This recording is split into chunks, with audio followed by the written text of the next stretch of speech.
आणखीन एक शुद्ध लेखनाचा नियम आज मी तुम्हाला शिकवणार आहे। तरी पण फक्त निरीक्षणावरून मला सांगा, किल्ला, पुस्तक, तुम्ही, तिच्या याच्यामध्ये वेगळा किंवा अशुद्ध असलेला शब्द कोणता?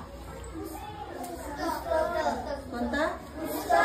पुस्तक। का बरं? काय अशुद्ध लेखन आले त्याच्यात?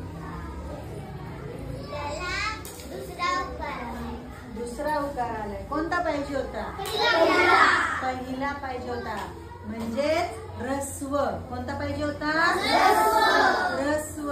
तर आपण याच्या आधीच्या भागामध्ये पाहिलं, रफ्फारवाले शब्द आले, रफ्फारवाला अक्षर आलं, जोडाक्षर आलं की त्याच्या आधीचं अक्षर नेहमी कसं काढायचं होतं? दीर्घ काढायचं होतं, बरोबर। पण ते फक्त रफ्फारसाठी होतं।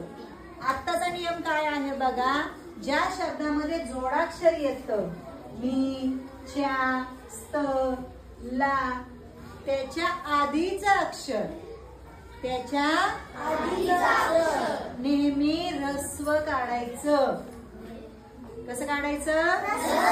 म्हणजे पहिला उ, पहिली ई, कळतंय का?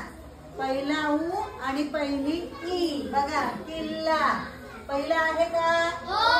म्हणजे हे बरोबर आहे। पुस्तक पहिला उकार आहे का?